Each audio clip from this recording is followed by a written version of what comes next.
Okay, when I first saw this episode, I thought there was something wrong with my TV set. I'm like, why is the Angel Studios logo in black and white? I don't know why. And then the Loaves and Fishes logo's in black and white. I'm like, is it my TV set? Like, what's going on? So, again, it tops itself. One of the best opening, pre-title opening sequences in the show. I'm gonna get really repetitive, and we're only halfway through season 3. Starts off and all without any dialogue. Actually, it's just the whole scene is in black and white.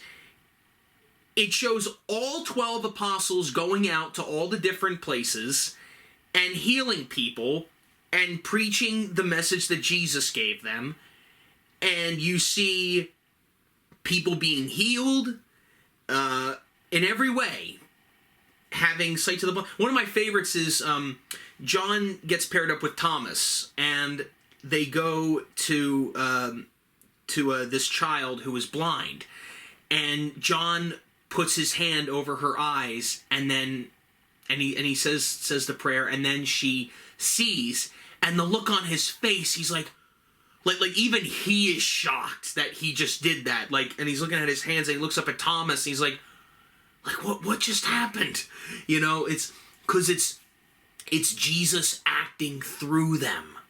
You know, and it's very, and again, I don't remember reading that in the gospel. I don't know. I mean, I don't, because I know a lot of stuff in this is not 100% accurate of how it could have happened, but plausibility is the big thing in this show.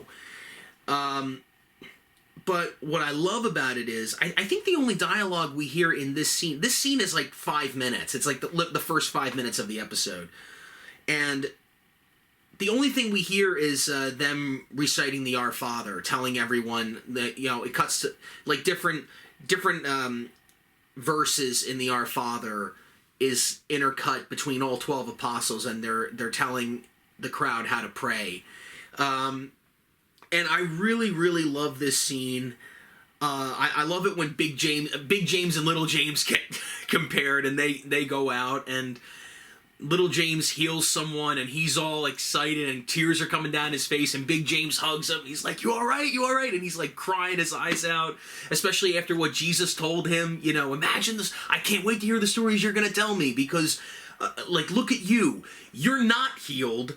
You have a problem with walking, and yet you still believe the Father. You still believe in the Father. You believe in me. And, like think of that story, you know? So it's like, you could tell, you know, that was really something to see. So that's the first 5 minutes of the episode. Great introduction. I love that scene. Then the episode starts rolling, and we see Rabbi Yusuf. You know, it's funny. As this show keeps going, I'm looking at certain characters, and again, if you've read the Bible, you know the story, okay? You know how this is all going to end. But what's fascinating about this show is how we're going to get there with this portrayal of this character. That's what's interesting about this series. That's what I love about it. Like, okay, we know, I'll give you an example, okay? We know a lot about Simon. Now, this is from season 1, but I'm just giving you an example of the certain portrayal of these characters. Like, we see Simon. Simon was about to be under arrest by Matthew and sent off to Romans if he didn't pay off his debt. This is back in season 1. And I think I've mentioned this before. And I remember thinking this when I saw the episode, because, again, I know the story. Simon gets so angry when Matthew questions him about the teacher, and Simon gets so angry about that, he grabs Matthew by the collar, and he's like, "You didn't see any teacher. You didn't see anyone." And Matthew's like, "Yes, I did. And Simon's like, you know what? You really are a traitor." And he's about to punch him, and Andrew stops him, and I remember thinking in my head, whoa, like, Simon, you call Matthew a traitor? Ooh, you haven't met Judas yet, have you? Like, that was one of the things that was going on in my head. But again, the point I'm trying to make here is, it's interesting to see the story unfold with these actors portraying these characters. you know? And it's funny, sometimes you'll see something, like, for example, I just saw the first 3 episodes of Season 4, because Season 4 is now being released right now in theaters, and I will get to those episodes in time.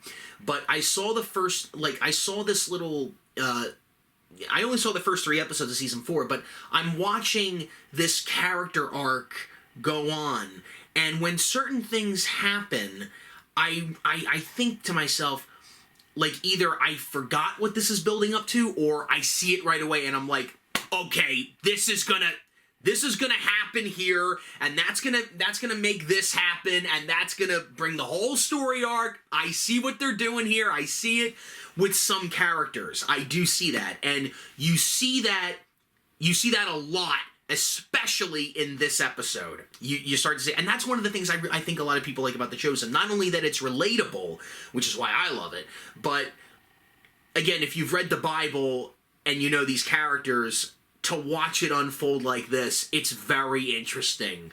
A very interesting viewing experience, I should say.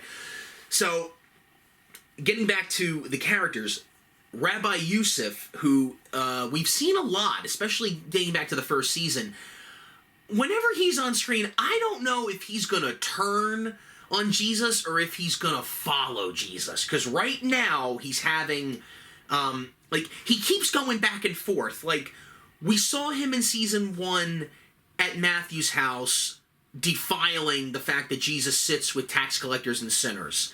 And Jesus tells him, you're forgetting the scroll of Hosea. Go and learn what this means. I desire mercy more than sacrifice.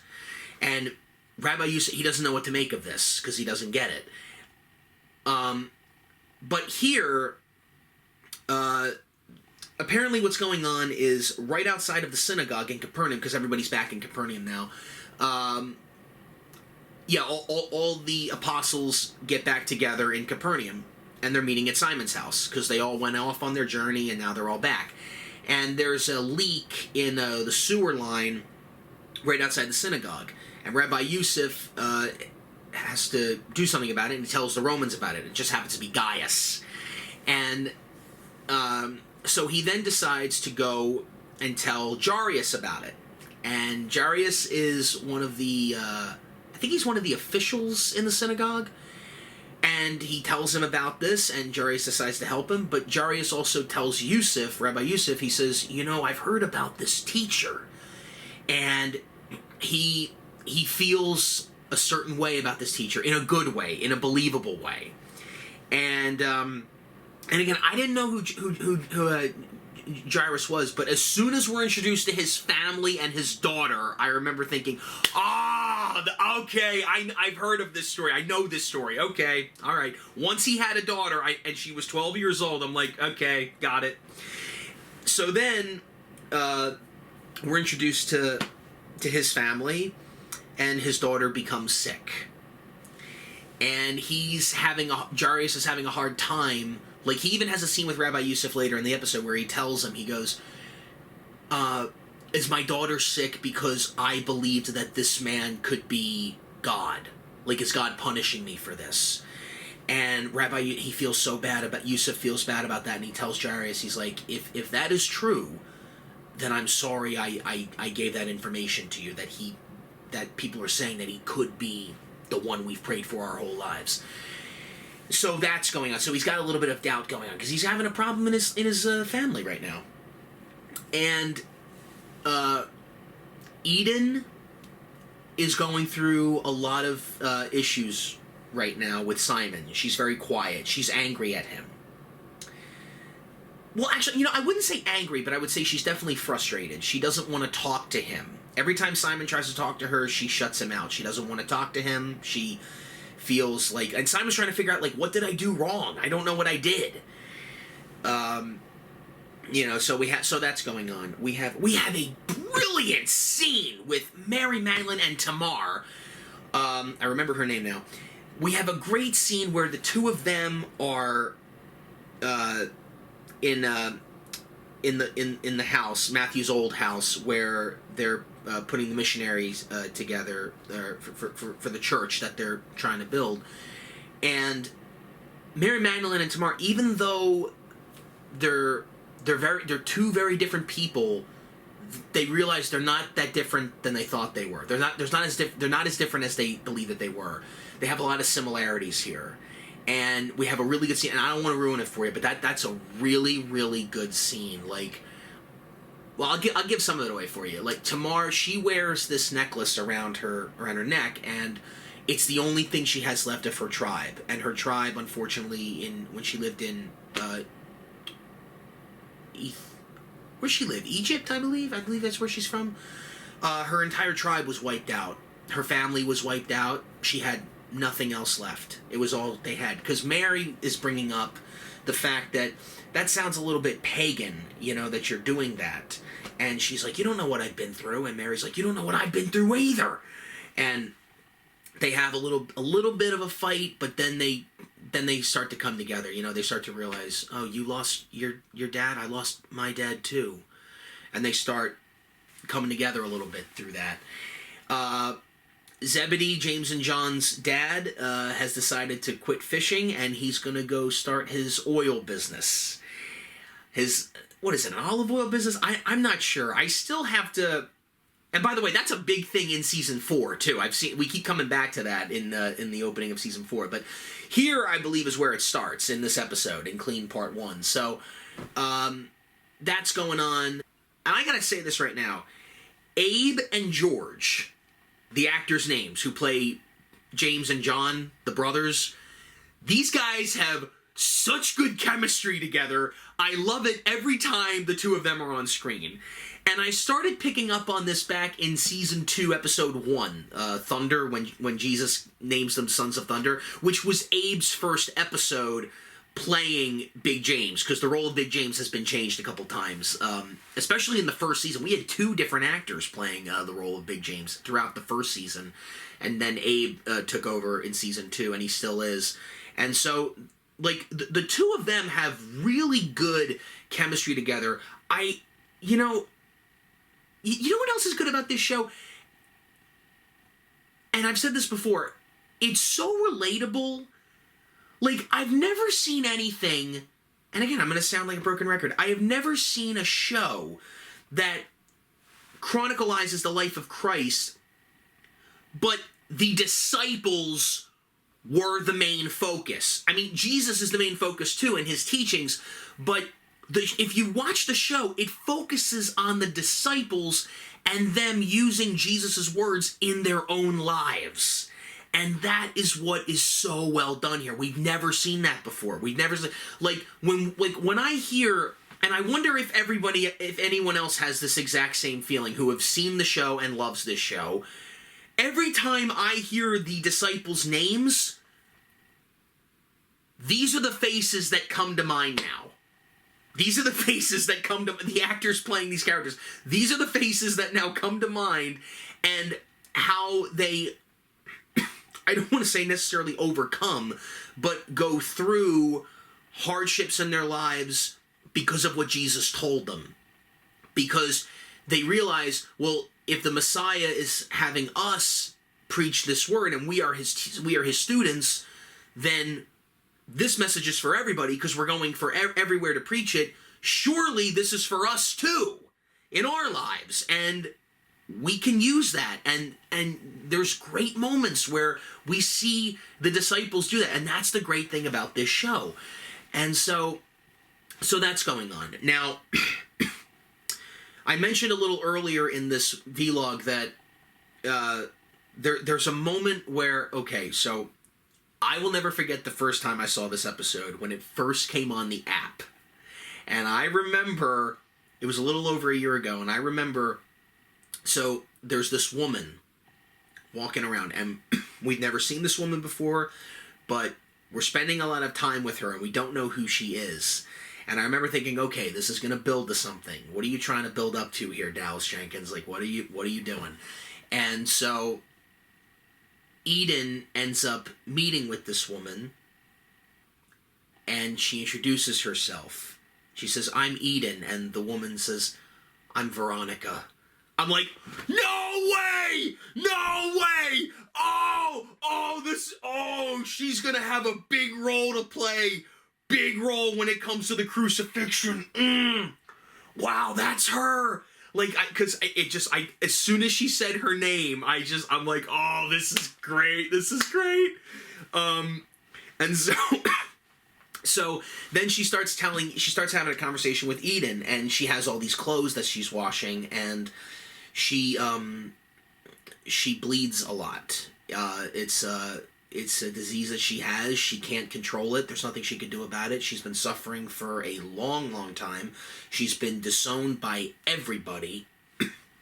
And I don't remember reading this in the Bible. I'm sure it's in there about how this happened, which isn't until part 2, and we'll get to that. But we're introduced to Veronica. We're introduced to her backstory and what's going on. And we also have another interesting thing that happens here.